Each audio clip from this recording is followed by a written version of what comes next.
Welcome back everyone. देखिए RRB NTPC की test series चल रही थी। 13 टेस्ट कंप्लीट हो गए थे। यह है टेस्ट नंबर 14। इंपॉर्टेंट होंगे प्रश्न। देखिए सबसे ज़्यादा रेलवे की परीक्षाओं में जो है विज्ञान के प्रश्न आते हैं, साइंस के प्रश्न आते हैं, उन्हीं पर फोकस है। मोस्ट इम्पोर्टेंट है सारे के सारे। चलिए स्टार्ट करते हैं। तो क्वेश्चन नंबर 1 है, किस माध्यम में या मीडियम में प्रकाश की चाल सर्वाधिक होती है? बताइए किस माध्यम में चलता है प्रकाश सबसे ज़्यादा? वायु में, निर्वात में, जल में या फिर हीरे में? तो देखिए जो वैक्यूम होती है, निर्वात में जो है प्रकाश की चाल सर्वाधिक होती है। अच्छा, निर्वात में एक चीज़ जो है बिल्कुल नहीं चलती, जो साउंड है, साउंड जो आवाज़ है, ध्वनि है, वो निर्वात में बिल्कुल नहीं चलती। तो साउंड सबसे तेज़ गति से कहाँ पर चलती है अगर प्रश्न पूछ लिया जाए तो ठोसों में चलती है। ठोस के बाद उससे कम द्रव में चलती है, फिर सबसे कम गैसों में होती है उसकी चाल।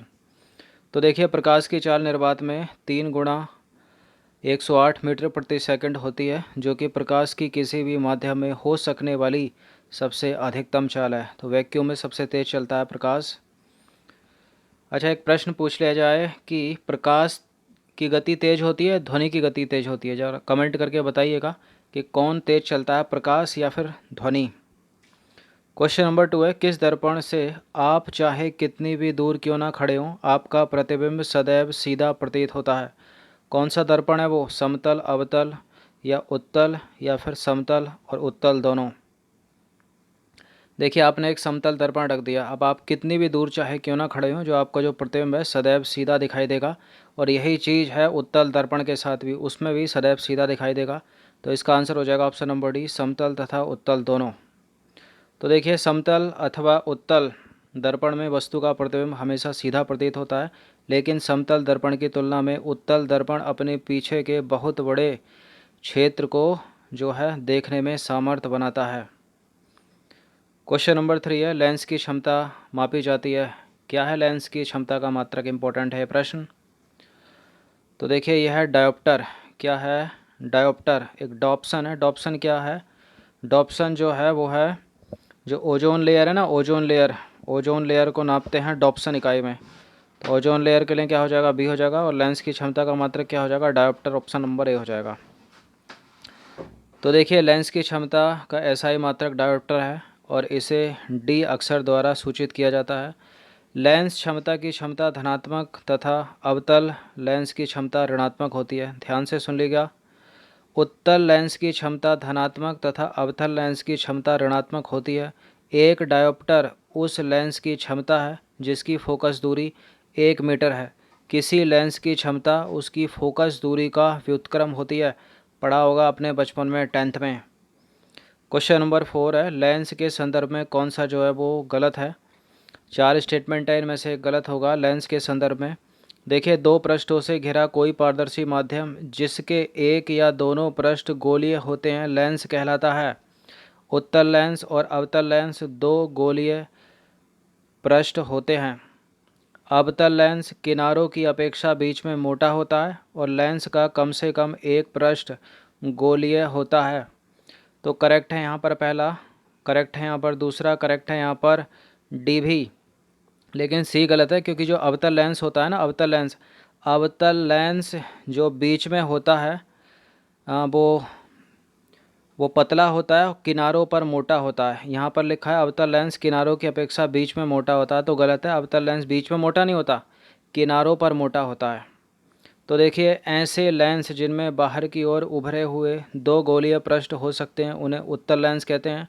यह किनारों की अपेक्षा बीच में मोटा होता है। इसी प्रकार अंदर की ओर वक्रित 2 गोलीय पृष्ठों से घिरे लेंस को अवतल लेंस कहते हैं। अवतल लेंस बीच की अपेक्षा किनारों पर मोटा होता है। तो जो उत्तल लेंस है वो बीच में मोटा है, जो अवतल लेंस है वो किनारों पर मोटा है, याद रखिएगा। क्वेश्चन नंबर 5 है, इनमें से किसके कारण पानी से भरी हुई टंकी की तली ऊपर उठी प्रतीत होती है? किसके कारण? देखिए हमेशा याद रखना, यदि कोई वस्तु है वो अपनी जो उसकी वास्तविक स्थिति है उससे कुछ हटकर या ऊपर उठकर या झुकी हुई दिखाई देती है, तो यह सब प्रकाश के अपवर्तन के कारण होता है। ये एक तरह से देखा जाए तो इल्यूज़न है, दृष्टि भ्रम है। क्या है? दृष्टि भ्रम। ऐसा होता नहीं है लेकिन दिखाई देता है। उदाहरण के तौर पर पानी में पड़ी मछली सतह से थोड़ा ऊपर दिखाई देती है, पानी में पड़ा सिक्का अपनी वास्तविक स्थिति से थोड़ा ऊपर दिखाई देता है। पानी में पड़ी पेंसिल कुछ मुड़ी हुई दिखाई देती है। ये सब किसके कारण होता है? प्रकाश के अपवर्तन के कारण। किसके कारण? प्रकाश के अपवर्तन के कारण।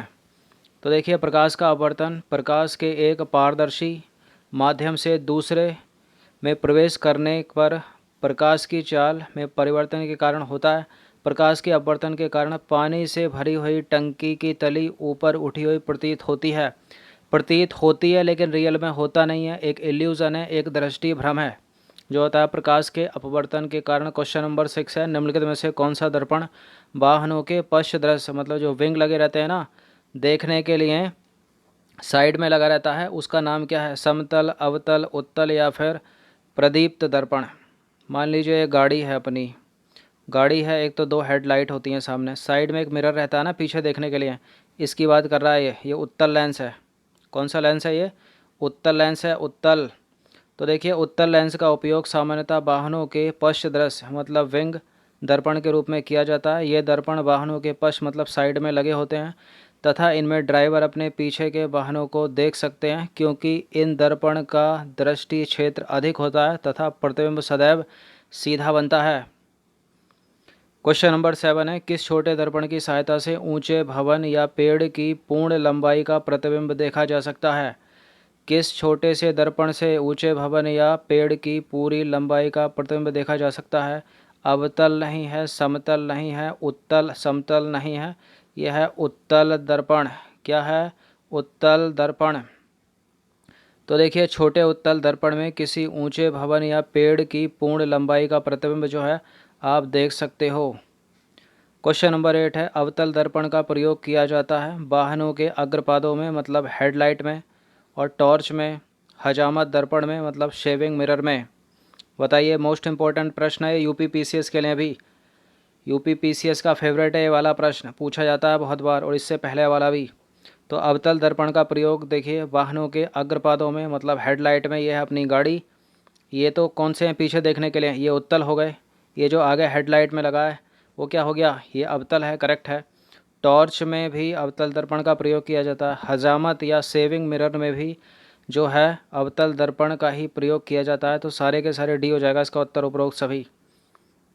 तो देखिए अवतल दर्पण का प्रयोग सामान्यतः टॉर्च, सर्च लाइट तथा वाहनों के अग्रपादों मतलब हेडलाइट में प्रकाश का शक्तिशाली समानांतर किरण पुंज प्राप्त करने के लिए किया जाता है। इन्हें प्रायः चेहरे का बड़ा प्रतिबिंब देखने के लिए शेविंग दर्पण के रूप में भी उपयोग करते हैं। क्वेश्चन नंबर 9 है, दंत विशेषज्ञ किस दर्पण का उपयोग दांतों के मरीजों के दांतों का बड़ा प्रतिबिंब देखने के लिए करते हैं? बताइए इसका उत्तर क्या है? तो देखिए चाहे हजामत के लिए यूज़ हो या फिर डेंटिस्ट यूज़ करते हों, ये सब अवतल दर्पण का ही प्रयोग करते हैं। अच्छा, इसको याद करने के लिए मैंने बताया था पहले भी ट्रिक कि आप डेंटिस्ट के पास गए, डेंटिस्ट बोला हाँ भाई मुंह खोलिए, आपने बोला आ, तो आ से क्या हो गया? अवतल हो गया।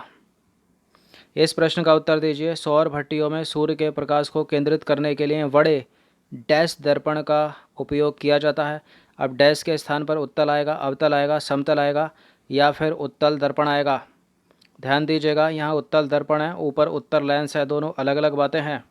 तो सौर भट्टियों में सूर्य के प्रकाश को केंद्रित करने के लिए बड़े अवतल दर्पण का ही प्रयोग किया जाता है। किसका? अवतल दर्पण का ही, याद रखिएगा। क्वेश्चन नंबर 11 है, उत्तल दर्पण द्वारा बना वस्तु का प्रतिबिंब आभासी तथा सीधा बनता है। प्रतिबिंब का साइज हमेशा वस्तु के साइज के बराबर होता है। ए और बी दोनों सही हैं। या फिर प्रतिबिंब का साइज हमेशा वस्तु के साइज से छोटा बनता है। क्या सही है इसमें? देखिए उत्तल दर्पण पर जो वस्तु का प्रतिबिंब बनता है, पहली बात तो वो सीधा बनता है, सीधे के साथ वो आभासी बनता है, तो ये तो करेक्ट हो गया। प्रतिबिंब का साइज जो है वस्तु के साइज के बराबर बन सकता है, हमेशा नहीं, लेकिन तो हमेशा की वजह से इसको एलिमिनेट करना पड़ेगा। और प्रतिबिंब का साइज़ उत्तल दर्पण में जो है वस्तु के साइज़ से छोटा भी बन सकता है लेकिन हमेशा नहीं, तो इसको भी एलिमिनेट कर दीजिए, तो ये भी नहीं होगा। तो इसका उत्तर क्या हो जाएगा? आभासी तथा सीधा, ऑप्शन नंबर ए। तो देखिए उत्तल दर्पण द्वारा वस्तु का प्रतिबिंब आभासी तथा सीधा बनता है तथा प्रतिबिंब का साइज़ वस्तु के साइज़ के बराबर या उससे छोटा बनेगा। ऐसा नहीं है कि हमेशा छोटा बनेगा या फिर हमेशा बड़ा बनेगा, वो हमेशा जो है उसकी वजह से दोनों के दोनों एलिमिनेट हो गए। क्वेश्चन नंबर 12 है, समतल दर्पण द्वारा बना वस्तु का प्रतिबिंब बताइए। वो उत्तल दर्पण पे बन रहा था, अब समतल दर्पण पर बनेगा। समतल दर्पण द्वारा बना वस्तु का प्रतिबिंब आभासी तथा सीधा बनता है। वस्तु का साइज वस्तु के साइज के प्रतिबिंब का साइज वस्तु के साइज के बराबर होता है। प्रतिबिंब दर्पण के पीछे उतनी ही दूरी पर बनता है जितनी दूरी पर दर्पण के सामने वस्तु रखी होती है। उपरोक्त सभी कथन जो हैं वो सही हैं। तो बिल्कुल समतल दर्पण द्वारा जो बना प्रतिबिंब आभासी एवं सीधा बनता है, ये सही है। प्रतिबिंब का जो साइज़ है वो वस्तु के साइज़ के बराबर बनता है और प्रतिबिंब दर्पण के पीछे उतनी ही दूरी पर बनता है जितनी दूरी पर दर्पण के सामने वस्तु रखी होती है। उदाहरण के तौर पर आपके घर में क्या है, वो समतल दर्पण ही तो है, प्लेन मिरर। अगर छोटा है तो आपका छोटा साइज़ दिखाई दे रहा है उसमें, मतलब एक लिमिटेड साइज़ दिखाई दे रहा है गर्दन तक या फिर आपकी चेस्ट तक। लेकिन अगर बड़ा आप समतल दर्पण ले आओगे, कितना बड़ा, ये भी प्रश्न पूछा जाता है कि यदि किसी व्यक्ति को अपनी लंबाई पूरी देखनी हो तो प्रतिबिंब या समतल दर्पण कितना बड़ा लाना पड़ेगा। तो उसका उत्तर है आपकी लंबाई का आधे से अधिक या आधा कम से कम। तो यहाँ सारे के सारे फिलहाल सही हैं, डी हो जाएगा इसका उत्तर। तो देखिए उपरोक्त सभी कथन सही हैं। समतल दर्पण द्वारा बना प्रतिबिंब सदैव आभासी एवं सीधा बनता है और प्रतिबिंब का जो साइज़ है वो वस्तु के साइज़ के बराबर होता है। प्रतिबिंब दर्पण के पीछे उतनी ही दूरी पर बनता है जितनी दूरी पर दर्पण के सामने जो है वो वस्तु रखी होती है। क्वेश्चन नंबर 13 है, आपतन कोण परावर्तन कोण के बराबर होता है एवं आपतित किरण दर्पण के आपतन बिंदु पर अभिलंब तथा परावर्तित किरण सभी एक ही तल में होते हैं। उपरोक्त विवरण प्रकाश के किस नियम या घटना से संबंधित है बताइए। प्रकाश के अपवर्तन से, प्रकाश के परावर्तन से, प्रकाश के विवर्तन से या फिर प्रकाश के पूर्ण आंतरिक परावर्तन मतलब टोटल इंटरनल रिफ्लेक्शन से। तो इसका उत्तर क्या हो जाएगा, इसका उत्तर हो जाएगा ऑप्शन नंबर बी, प्रकाश के परावर्तन से। तो देखिए प्रकाश के परावर्तन के नियम के अनुसार आपतन कोण परावर्तन कोण के बराबर होता है। आपतित किरण दर्पण के आपतन बिंदु पर अभिलंब तथा परावर्तित किरण सभी एक ही तल में होते हैं। तो इसका आंसर क्या हो जाएगा, ऑप्शन नंबर बी, प्रकाश के परावर्तन से। क्वेश्चन नंबर 14 है, प्रकाश के क्वांटम सिद्धांत के अनुसार प्रकाश की प्रकृति है। प्रकाश के क्वांटम सिद्धांत के अनुसार प्रकाश की प्रकृति है कण के समान, तरंग के समान, ना तो कण के समान और ना ही तरंग के समान, या उपरोक्त में से कोई नहीं। बताइए क्या है इसका सही उत्तर। देखिए प्रकाश के क्वांटम सिद्धांत के अनुसार जो प्रकाश की प्रकृति है ना तो कण के समान है ना ही तरंग के समान है। तो इसका आंसर क्या हो जाएगा, ऑप्शन नंबर सी। तो देखिए मुद्दा क्या है, विवर्तन जैसी घटनाओं की व्याख्या करने के लिए प्रकाश को तरंग के रूप में जाना जाता है। 20वीं सदी के प्रारंभ में यह स्पष्ट हो गया कि प्रकाश की द्रव्य के साथ अनोन्य क्रिया के विवेचन में प्रकाश का तरंग सिद्धांत अपर्याप्त है तथा प्रकाश प्रायः कणों के प्रवाह की भांति व्यवहार करता है। प्रकाश की सही प्रकृति के बारे में यह उलझन कुछ वर्षों तक चलती रही, जब तक कि प्रकाश का आधुनिक क्वांटम सिद्धांत उभर कर सामने नहीं आया, जिसमें प्रकाश को ना तो तरंग के समान माना गया है और ना ही कण के समान माना गया है। इस नए सिद्धांत ने प्रकाश के कण संबंधी गुणों तथा तरंग की प्रकृति के बारे में जो है सामंजस्य स्थापित किया है।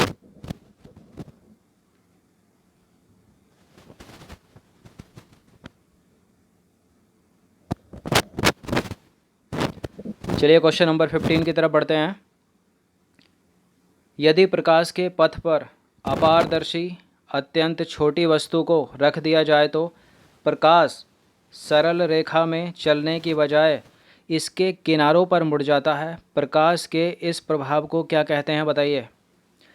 क्या कहेंगे प्रभाव को, प्रकाश के इस प्रभाव को, इसको कहेंगे प्रकाश का विवर्तन। क्या कहेंगे, प्रकाश का विवर्तन, ऑप्शन नंबर ए।